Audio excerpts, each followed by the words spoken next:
Good morning, all of you. Welcome to TSN the School. Myself Swati Mahavar. I am your SST teacher. We are doing chapter number 5 in Geography of class 9th. Come to the page number 48.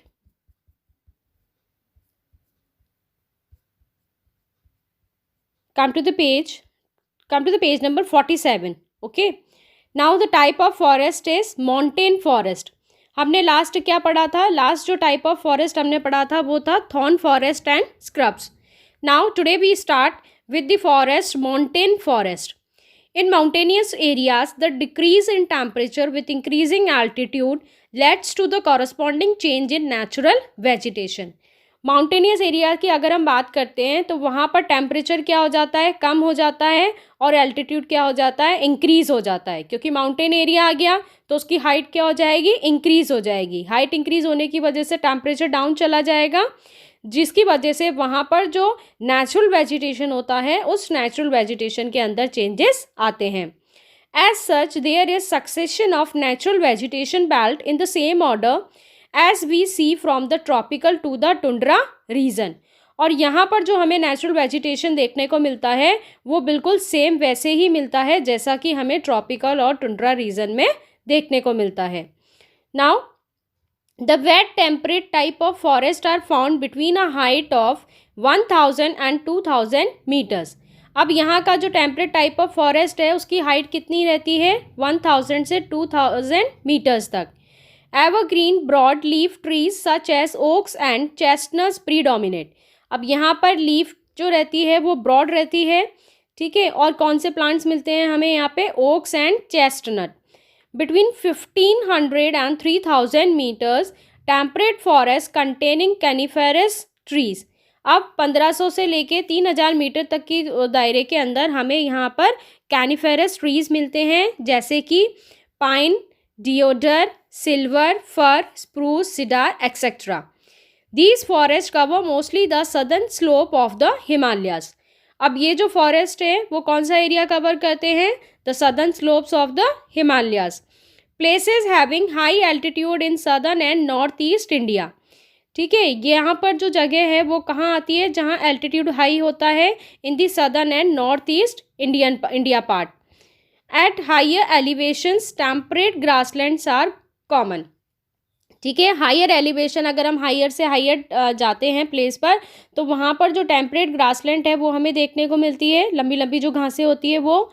Eight high altitudes generally more than 3600 metres above the sea level temperate forest and grassland give way to the alpine vegetation.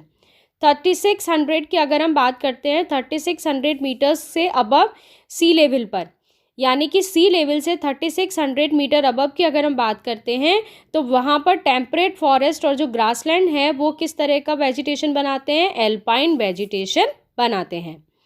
Silver, fir, junipers, pines and birches are the common trees of these forest.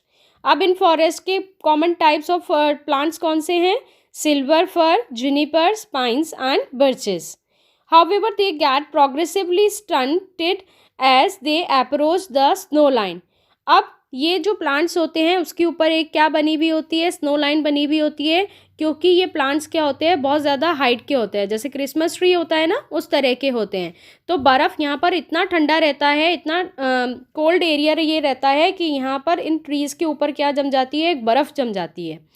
Ultimately through shrubs and scrubs they merge into the alpine grassland. और shrubs और scrub से वो किसके अंदर change हो जाती है, alpine grassland. These are used, come to the next side, extensively for grazing by nomadic tribes. अब ये वाले जो प्लांट्स होते हैं उन्हें कौन यूज़ करते हैं, नोमैडिक ट्राइब्स यूज़ करते हैं, जो गडरिये होते हैं, लाइक जो चरवाहे होते हैं अपने जानवरों को चराते हैं, जो like the Gujjars and the Bakarwals. Nomadic tribes कौन सी मिलती है हमें यहाँ पे, Gujjars and Bakarwals. At higher altitudes, mosses and lichens form part of the tundra vegetation. Higher altitude पे हमें यहाँ पे क्या देखने को मिलते हैं, mosses and lichens. The common animals found in these forests are, अब यहाँ पे animals कौन से हैं, Kashmir Stag, spotted deer, wild sheep, jack, rabbit, Tibetan antelope, yak, snow leopard, squirrels, shaggy horn, wild ibex, bear and rare red panda, sheep, goat with thick hair. इनके hairs क्या होते हैं, बहुत ज़्यादा थिक होते हैं, मोटे बाल होते हैं, ताकि इनको इतने जो कोल्ड एरिया होता है उसके अंदर ये सर्वाइव कर सके और इनको यहाँ पर ठंड ना लगे। आया समझ में आप लोगों को? Now the next type of forest is mangrove forest. The mangrove tidal forest are found in the areas of coast influenced by tides. ठीक है, अब जो मैनग्रूव्स टाइडल फॉरेस्ट हमें जो मिलते हैं वो कोस्टल एरियाज में मिलते हैं जहाँ टाइड्स आते हैं। Mud and silt get accumulated on such coast, और इन कोस्ट पे हमें क्या मिलती है, मड एंड सिल्ट, मिट्टी जो टाइड्स के साथ बह के आती है वो। Dense mangroves are the common varieties with roots of the plants submerged under water. अब यहाँ पे डेंस मैनग्रूव्स मिलते हैं हमें, जिसकी जो रूट्स होती है वो प्लांट्स के अंदर, प्लांट्स की जो रूट्स होती है वो पानी के अंदर बहुत मिट्टी तक जमी भी होती है ताकि उनको पानी मिल सके। The deltas of the Ganga, Mahanadi and the Krishna, the Godavari and the Kaveri are covered by such vegetation. अब ये जो रिवर्स है, ये जो मेन रिवर्स है, इन मेन रिवर्स के डेल्टा रीजन जो होता है, जो इनके किनारे वाले नदी के किनारे का जो पार्ट होता है, जैसे कि कौन कौन सी नदी की बात कर रहे हैं हम यहाँ पे, गंगा, महानदी, कृष्णा, गोदावरी, कावेरी। इन नदियों के जो कोस्टल एरिया होता है वहाँ पर हमें इस तरह का वेजिटेशन देखने को मिलता है, क्योंकि पानी आता है मिट्टी के ऊपर, तो मिट्टी के ऊपर पानी आने की वजह से क्या हो जाती है, मिट्टी उपजाऊ हो जाती है, मिट्टी इतनी कल्टीवेटेड हो जाती है, इतनी एलुवियल हो जाती है उसके अंदर कि वहाँ पर ऑटोमेटिकली वहाँ पे फॉरेस्ट उगना शुरू हो जाते हैं। In the Ganga Brahmaputra delta, Ganga Brahmaputra delta की हम बात करते हैं, सुंदरी ट्रीज आर फाउंड। किस तरह के ट्रीज मिलते हैं हमें यहाँ पे, सुंदरी trees which provide durable hard timber, जो क्या प्रोवाइड करते हैं, हार्ड टिम्बर, जो फर्नीचर के काम में आता है। Palm, coconut, keora, agar etcetera are also grow in the some part of the delta, और ये सारी चीज़ें भी यहाँ पर उगाई जाती है। आया समझ में आप लोगों को? नाउ ये बहुत इंपॉर्टेंट है, royal Bengal tiger is the famous animal in this region. याद रखना, रॉयल बंगाल टाइगर हमें कहाँ मिलता है, मैनग्रूव फॉरेस्ट के अंदर देखने को मिलता है। Turtles, crocodiles, gharials and snakes are also found in this region, और ये सारे एनिमल्स भी, रेप्टाइल्स भी हमें यहाँ पे देखने को मिलते हैं, जैसे कि turtles, crocodiles, gharials and snakes. Now come to the next page, wild life. अभी हम किसकी बात कर रहे थे, फॉरेस्ट की बात कर रहे थे। Now we are reading about wild life.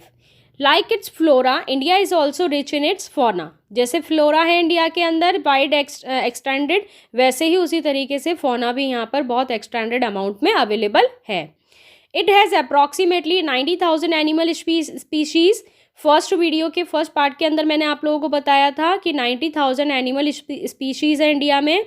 The country has about 2,000 species of birds. इस 90,000 में से 2,000 स्पीशीज़ ऐसी है जो बर्ड्स की है। They constitute 13% of the world total. पूरे वर्ल्ड का कितना है इंडिया के अंदर, 13%। क्या, birds. There are 2,546 species of fish which account for nearly 12% of the world stock. और पूरे वर्ल्ड के स्टॉक का 12% हमारे पास क्या है, स्पीशीज़ ऑफ फिश। कितनी, 2,546।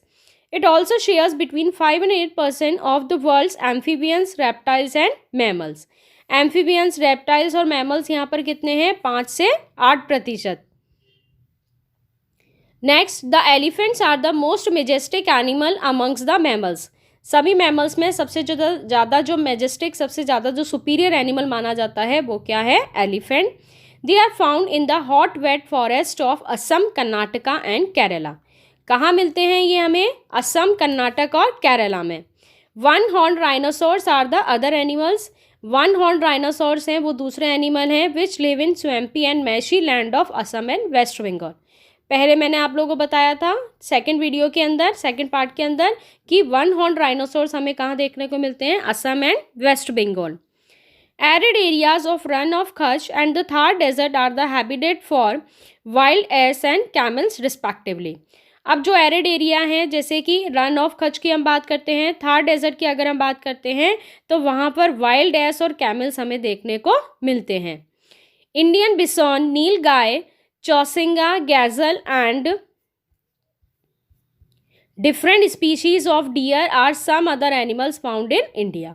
ये सारे एनिमल्स भी इंडिया में मिलते हैं। It also have several species of monkeys, और मंकीज़ की भी बहुत सारी स्पीशीज़ इंडिया में है। India is the only country in the world that has both tiger and lion. India ही एक ऐसा कंट्री है जहाँ पे टाइगर्स भी हैं और लायंस भी है। The natural habitat of the Indian lion is the Gir forest in Gujarat. ठीक है, लायंस हमें कहाँ देखने को मिलते हैं? गुजरात के गिर फॉरेस्ट में। Tigers are found in the forest of Madhya Pradesh, the Sundarbans of West Bengal and the Himalayan regions. Tigers कहाँ मिलते हैं? मध्य प्रदेश के जंगलों के अंदर, सुंदरबंस ऑफ वेस्ट बंगाल, ठीक है, सुंदरबंस जो है वेस्ट बंगाल में वहाँ, एंड द हिमालयन रीजन।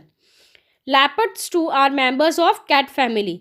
अब जो लेपर्ड्स हैं वो भी कैट फैमिली के मेंबर्स हैं। They are important among animal of prey. ठीक है, ये भी बहुत इम्पॉर्टेंट एनिमल है जिसको जंगल का राजा कहा जाता है। Now the Himalayas harbour a hardy range of animals which survive in extreme cold. अब हिमालयाज़ की अगर हम बात करते हैं तो वहाँ पर हमें बहुत ही कम रेंज में एनिमल्स देखने को मिलते हैं, क्योंकि वहाँ का जो क्लाइमेट है वो कैसा रहता है? एक्सट्रीम कोल्ड रहता है।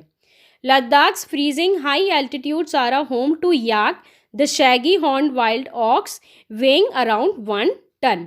ठीक है, लद्दाख की अगर हम बात करते हैं तो वहाँ पर किसका घर है? याक का।